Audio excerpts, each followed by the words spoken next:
He was chained in his own treasury, surrounded by the gold of 30 years of conquest. Through the bars they brought his sons one by one and killed them in front of him. He could not look away.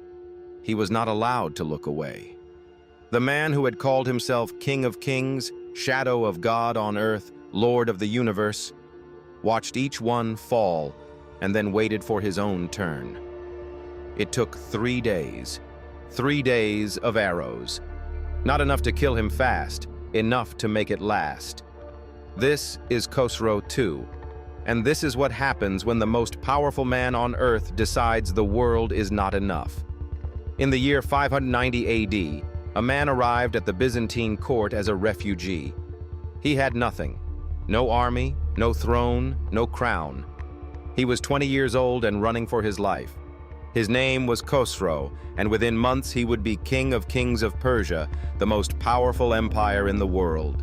His grandfather, Khosrow I, had built Sassanid Persia into something Rome could barely match. A bureaucratic, military, and cultural machine that stretched from the Euphrates to the edge of Central Asia. But his father, Hormizd IV, had ruled with terror so absolute that his own generals turned on him. They gouged out his eyes, then let his son Khosrow watch him die. The young prince fled west to the Byzantines, to Emperor Maurice. Maurice gave him soldiers. Khosrow gave Maurice a promise: "Help me reclaim my throne, and I will be your loyal ally in the east." The Byzantines helped him crush the rebellion. Khosrow took back his crown. He rewarded Maurice generously and called him father.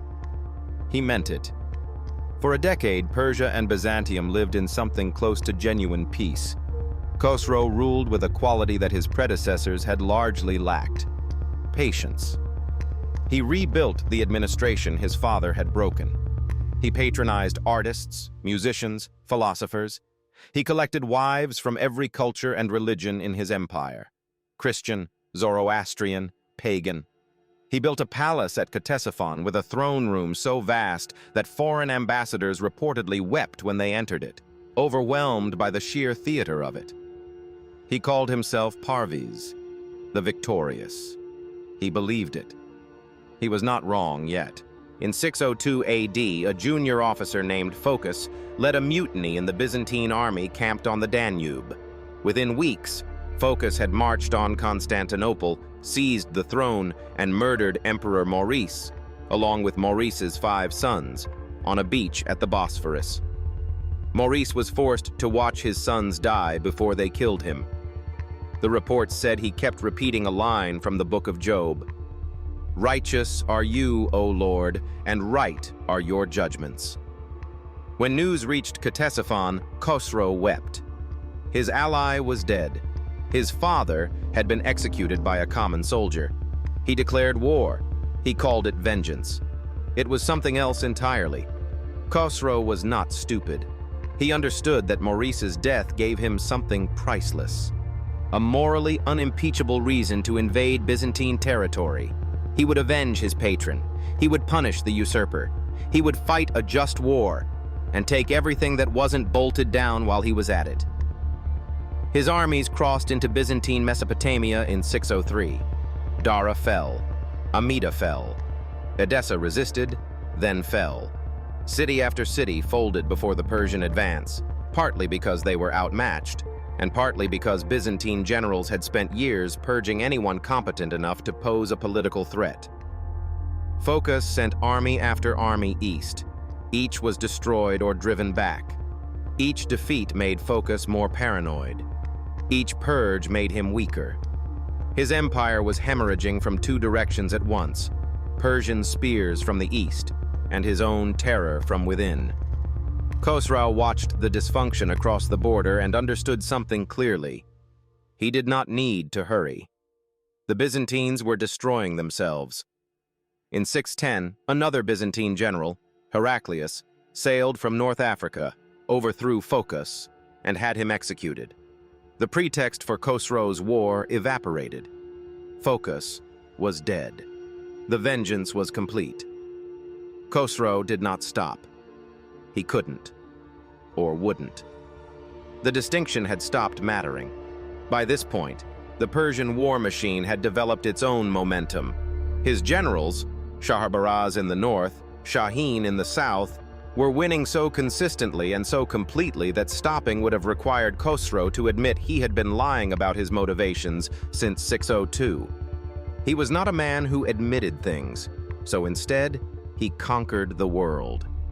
In 611, his armies took Antioch. In 613, Damascus fell. In 614, Jerusalem. The city was sacked with a thoroughness that stunned the entire Mediterranean.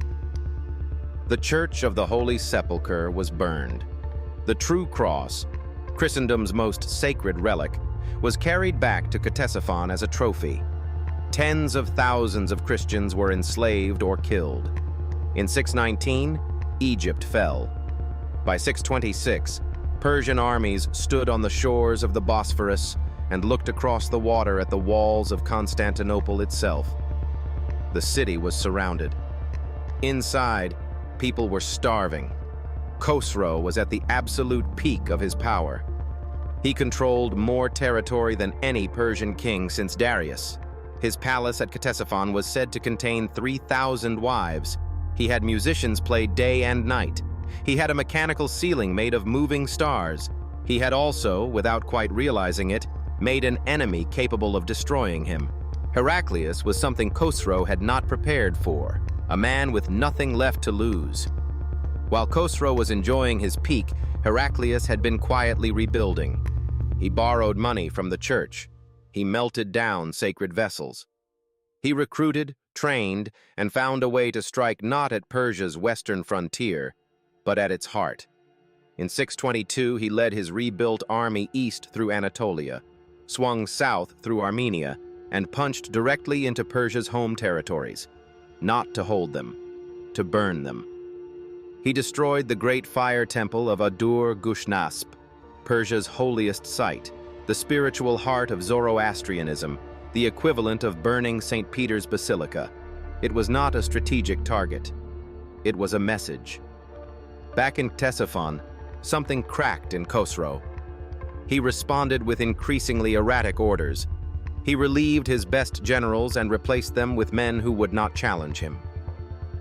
When Shahrbaraz, his greatest commander, sent reports from the field that contradicted what Khosrow wanted to hear, Khosrow sent secret orders for his own general's assassination.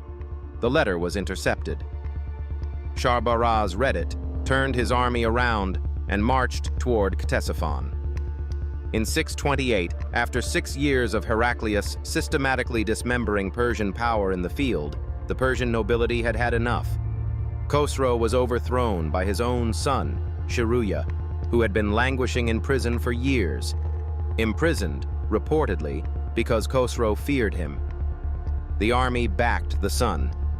The father was thrown in chains in the treasury he had spent 30 years filling.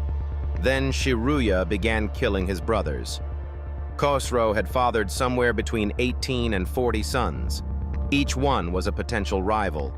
Shiruya needed none of them alive. He killed them methodically, in front of their father, over days. Then he killed Khosrow, slowly. It took 3 days of arrows. Shiruya survived his father by 8 months, then died of plague.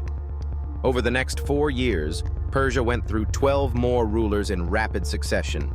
Coups, assassinations, a child on the throne, a woman on the throne, chaos eating what was left. The empire that Khosrow had spent 30 years building had been bled white. Heraclius re-entered Constantinople in triumph in 628. The true cross returned to Jerusalem, his empire restored. The crowds called him a new Alexander. He wept in the streets. He had 8 years to enjoy it. In 632, a new force emerged from the Arabian Peninsula. The armies of Islam moved north into a world where both of the great powers, Persia and Byzantium, had been shattered by 30 years of war, depleted, fiscally destroyed, militarily exhausted, their populations indifferent to regimes that had taxed and conscripted them to the bone. In 636, at the Battle of al-Qadisiyah, The Arab armies destroyed the last Sassanid force. Ctesiphon fell. The great palace was looted. Khosrow's mechanical star ceiling, his 3,000 wives, his piles of gold, scattered to the desert winds. Persia, as it had existed for over 1,000 years, simply ceased to be. The greatest irony is this: his alliance with Maurice, the original peace, had worked. The world he burned to the ground trying to conquer had already been his. He just couldn't stop. Heraclius spent the last decade of his life watching everything he'd won be taken from him again. He died bitter, isolated, reportedly insane with grief. Khosrow died in chains. Maurice died on a beach watching his sons killed. 3 men, one catastrophic chain of events, an entire civilization erased. Here's the question that stayed with me. At what point does a conqueror stop being the cause of events and become a passenger of them? When Khosrow crossed into Byzantium in 603, did he choose to destroy the world? Or had the world already decided, and he just happened to be standing at the front? Tell me what you think in the comments. I genuinely want to know where you draw that line.